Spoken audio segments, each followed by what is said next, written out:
প্রিয় দর্শক, আসসালামু আলাইকুম।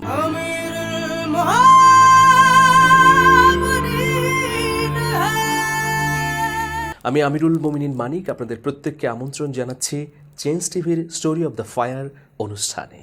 প্রিয় দর্শক, আজকে আপনাদের একটা ভিন্ন রকম গল্প শোনাতে চাই। এই গল্পে যাবার আগে একটা ঘটনা উপস্থাপন করব।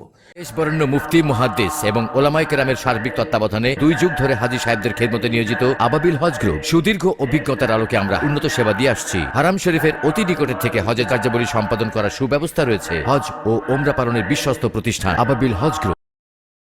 আজ থেকে 10 বছর আগের ঘটনা। একটি মার্সিডিজ বেঞ্চে চেপে আমি এবং বাংলাদেশের একজন শীর্ষ ব্যবসায়ী গুলশান থেকে পল্টনের দিকে যাত্রা করেছিলাম। দর্শক, জানিয়ে রাখতে চাই যে যার পাশে আমি বসেছিলাম তিনি ওই সময়ে একটি বেসরকারি ইসলামী ব্যাংকের চেয়ারম্যান ছিলেন। ওই ব্যাংকটি আগে সাধারণ ব্যাংক ছিল।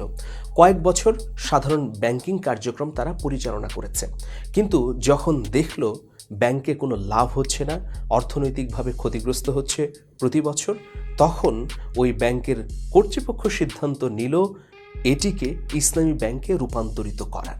তো এটিই ছিল আমার মূল ফোকাস। আমি ওই সদ্য ইসলামী ব্যাংকে রূপান্তরিত হওয়া প্রতিষ্ঠানের চেয়ারম্যানকে জিজ্ঞেস করলাম যে আপনি যেহেতু ইসলামী বিধিবিধান মেনে চলেন না, বাস্তব জীবনে প্র্যাকটিসিং মুসলিম নন, তবুও কেন ইসলামী ব্যাংক প্রতিষ্ঠার এই উদ্যোগটি নিলেন?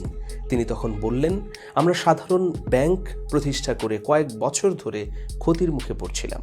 তখন হঠাৎ করেই আমার মাথায় একটি আইডিয়া এলো, আমি যদি ইসলামী ব্র্যান্ডিং করে একটি ব্যাংক তৈরি করতে পারি অন্য ইসলামী ব্যাংকের মতো, তাহলে সহসাই লাভের মুখ দেখতে পারি।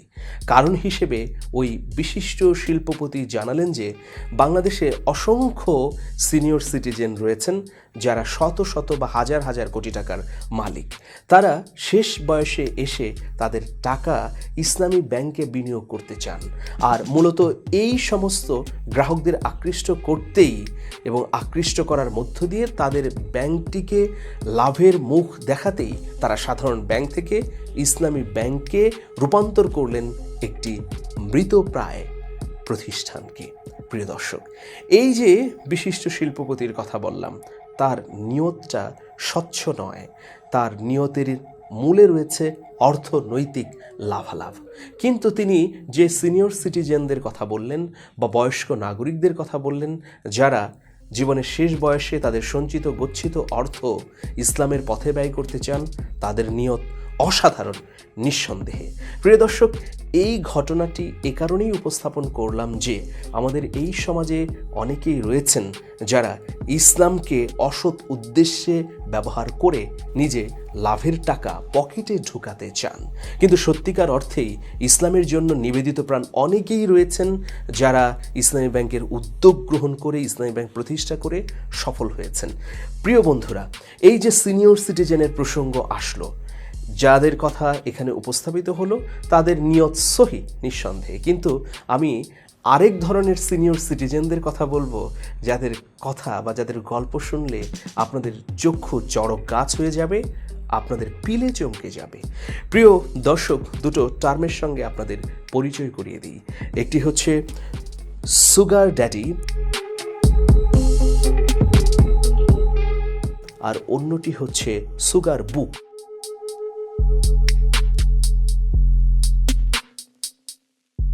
এই দুটো টার্ম আগে শুনেছেন কি? এটি নিয়েই মূলত আমাদের আজকের গল্প। আমাদের এই সমাজে বা হাল সময়ে আমরা দেখি কিছু সংখ্যক তরুণ তরুণী মিডিয়ায় এসে নিজেদেরকে নায়িকা অথবা মডেল হিসেবে পরিচয় দেন।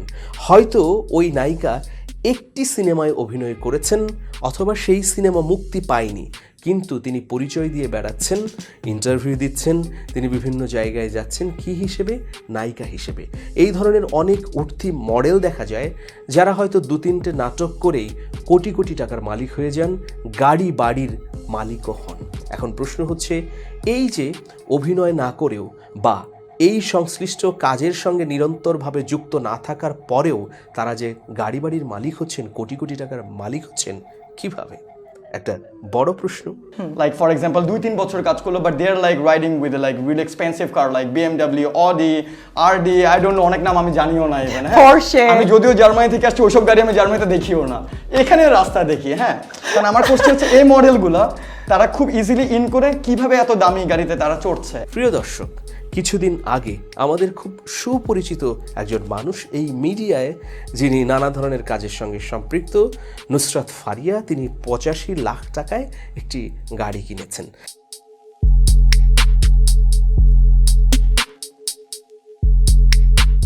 তার এই গাড়ি কেনার পরে তিনি ফেসবুকে এটার পোস্টও দিয়েছেন। এটি নিয়ে ব্যাপক সমালোচনা এবং হাস্যরস ছড়িয়ে পড়েছে। অনেকেই প্রশ্ন তুলেছেন যে 85 লাখ টাকা তিনি কোথায় পেলেন? তার হাতে তো নিয়মিতভাবে কোনো ছবি নেই, বিজ্ঞাপন নেই, অথবা মিডিয়ার কাজ নেই। প্রিয় দর্শক, কোথায় পেলেন? এর উত্তর আপনারাই দেবেন। চিত্রনায়িকা নুসরাত ফারিয়া 85 লাখ টাকার গাড়ি নিয়ে শুরু হয়েছে নানা বিতর্ক। সামাজিক যোগাযোগ মাধ্যমে অনেকেই বলছেন, নিয়মিত সিনেমা বা বিজ্ঞাপন চিত্র হাতে না থাকার পরও কিভাবে নুসরাত ফারিয়া এত টাকার গাড়ি কেনেন? তার আয়ের উৎস কি? সুগার বুক, এটার দিকে যাচ্ছি। মালয়েশিয়ার 34 বছর বয়সী একজন তরুণ ড্যারেন চ্যান, তিনি একটি বুক খুলেছেন। বুক মানে ডিজিটাল বুক, বা আমরা যদি অ্যাপস বলি তাই যথার্থ হবে। সেই অ্যাপসের মধ্যে তিনি এমন এমন বয়স্ক বিত্তশালীদের নাম সন্নিবেশন করেছেন যে নামগুলো পেলে একজন তরুণীর, একজন কিশোরীর, একজন সুন্দরী রমণীর ভাগ্য পরিবর্তিত হয়ে যেতে পারে। এই যে সুগার ড্যাডি প্রসঙ্গ, এই সুগার বুকের মধ্য দিয়ে তিনি সুগার ড্যাডিদের সন্ধান দিতেন। আর এই সুগার ড্যাডিদের পেয়ে উঠতি বয়সের কিশোরী তরুণীরা ফুলে ফেপে কলাগাছ থেকে বটবৃক্ষ হয়ে যেত। কিন্তু শেষমেশ কি হয়েছে? ড্যারেন চ্যান গ্রেফতার হয়েছে। মালয়েশিয়া পুলিশ তাকে গ্রেফতার করে তার এই অ্যাপসকে বন্ধ করে দিয়েছে, নিষিদ্ধ করেছে। প্রিয় দর্শক, সুগার ড্যাডি এখনও তো জট খুলল না।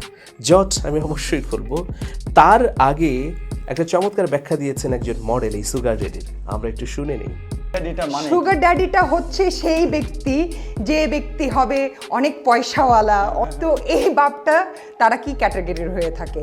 পাত্তিওয়ালা অনেক বেশি, কিন্তু তাদের লুক টুক কোনো কিছুই নাই, তারা বুড়োই হয়ে থাকে ম্যাক্সিমাম। ওই বুড়োগুলোর কি দরকার হয়ে থাকে? ওই বুড়োগুলোর একটা কোচি গার্লফ্রেন্ড দরকার হয়ে, আন্তরিক কোনো ভালোবাসার জন্য না।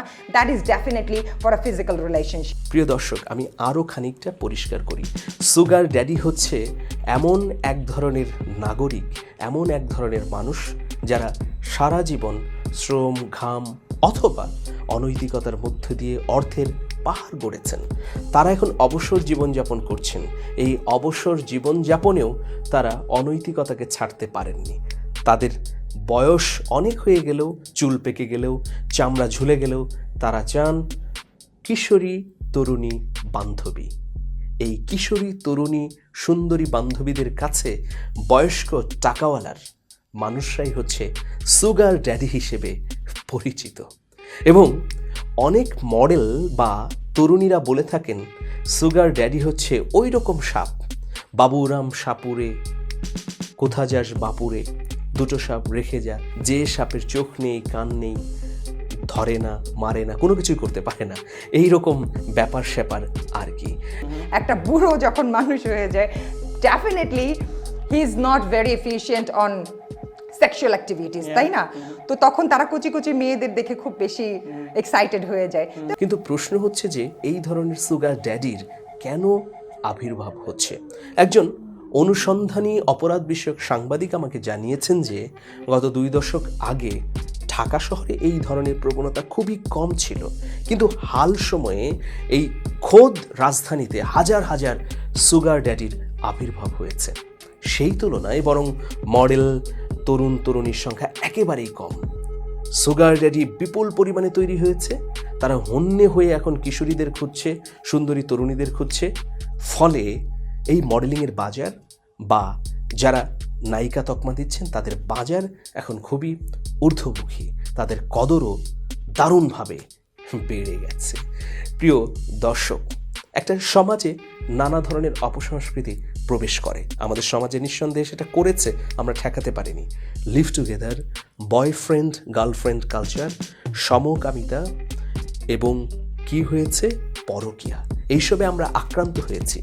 কিন্তু অবচেতন মনেই এই সমাজের খুব গভীরে চলে গেছে সুগার ড্যাডি টার্ম।